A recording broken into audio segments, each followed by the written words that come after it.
The Cleveland Browns were a mess at quarterbacks. Let's call it what it is. Offense was playing terrible. The fans were relentless. They were calling for Stefanski's head. Cleveland hadn't thrown for 200 yards in over a month. They hadn't scored a passing touchdown in multiple games. The organization needed a quarterback who could make something happen. Enter Shedeur Sanders. Shedeur goes 11 for 20 for 209 yards, 1 touchdown, 1 pick, throws their first passing touchdown in over a week, their first win in over a month. So what happens next? What's up, team? It's Coach. And before we jump in, hit that subscribe button wherever you're listening to this podcast so you never miss an episode. Today, we're breaking down the energy or lack of energy from Kevin Stefanski towards rookie quarterback Shedeur Sanders after his first NFL start. I'm talking about respect, leadership, and the unspoken culture of football locker rooms. Before Shedeur Sanders even stepped onto an NFL field this season, the Cleveland Browns were a mess at quarterbacks. Let's call it what it is. The Browns came into the game sitting at 2-5, no spark, no consistency, and the biggest reason was quarterback. The play was absolutely terrible. They had to rotate through a veteran who couldn't throw the ball downfield, a backup who looked scared, the receivers were getting frustrated, and the fans were relentless. They were calling for Stefanski's head. Cleveland hadn't thrown for 200 yards in over a month. They hadn't scored a passing touchdown in multiple games, and they were bottom 5 in explosive plays, bottom 5 in scoring, bottom 5 in third down conversions. The locker room needed a spark, and the organization, whether they admitted it publicly or not, needed a quarterback who could put the offense back on track and make something happen.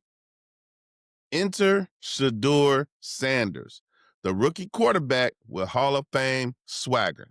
With 1 week of practice with the first team, Shedeur goes 11 for 20 for 209 yards, 1 touchdown, 1 pick, and throws Cleveland's first passing TD in week, their first complete game from a quarterback all year, and their first win in over a month.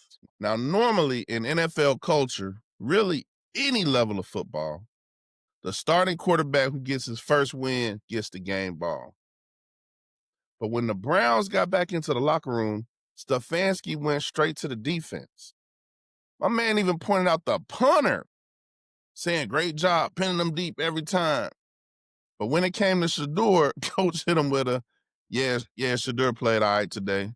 What? Look, I've been around a lot of locker rooms. Everywhere you go, quarterbacks get celebrated for winning, especially rookies, especially in their first start.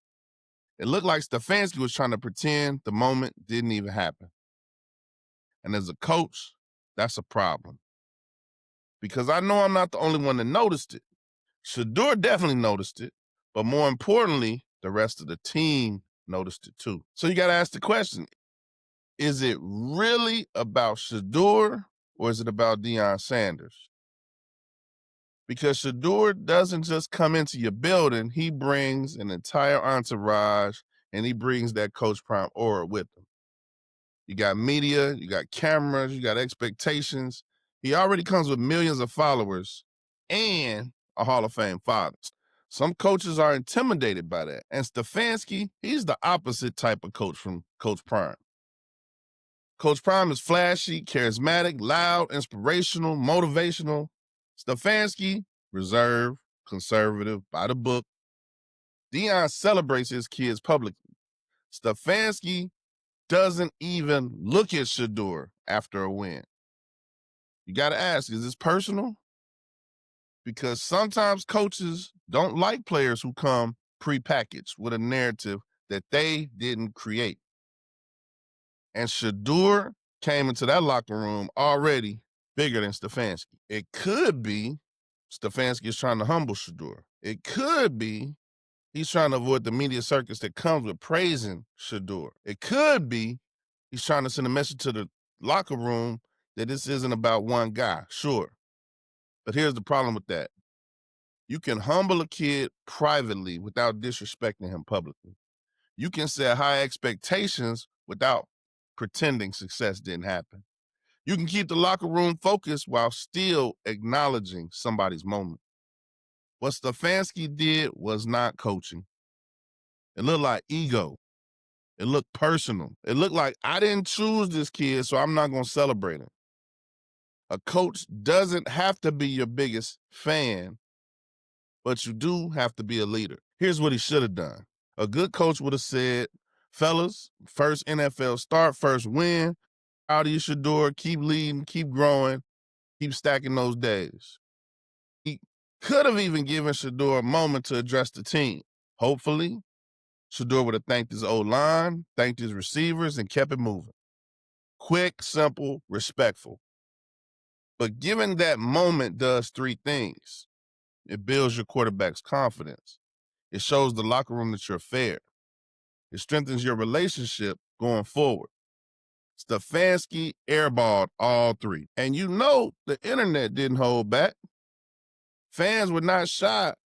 They called Stefanski a hater, say he doesn't want Shedeur to succeed. Said Coach Prime, rightfully so, is probably going to cook Coach Stefanski. And listen, players see all of this. Agents see all of this. Families see this. And teams feel that energy. Stefanski didn't just disrespect the player. He fed a narrative he might not be ready to deal with. So what happens going forward? Does this moment break Shedeur? I doubt it. Does it fuel his fire? Probably. Because if we know anything about the Sanders family, we know they don't forget things like this. To sum it all up, coach doesn't have to celebrate everything, but you do have to lead. Stefanski had a chance to build trust with his young quarterback, and instead he chose silence. That silence said more than speech ever could. Whether it was pride, discomfort, jealousy, or just bad leadership, it set the wrong tone. And if he's not careful, it might be the beginning of a bigger problem in Cleveland. So what do you think? Was Stefanski hating or was he coaching? Drop a comment and let me know. All right, y'all, that's it for this episode of Unfiltered. If you got anything out of this episode, if it made you think, made you laugh, do me a favor. Hit that subscribe button on YouTube, Spotify, and Apple Podcasts. As a brand new podcast, your support means everything. Every follow, every rating, every share helps grow the show and gets the conversation in front of more people who need to hear it. Thanks for rocking with me. Until next time, stay locked in. Peace.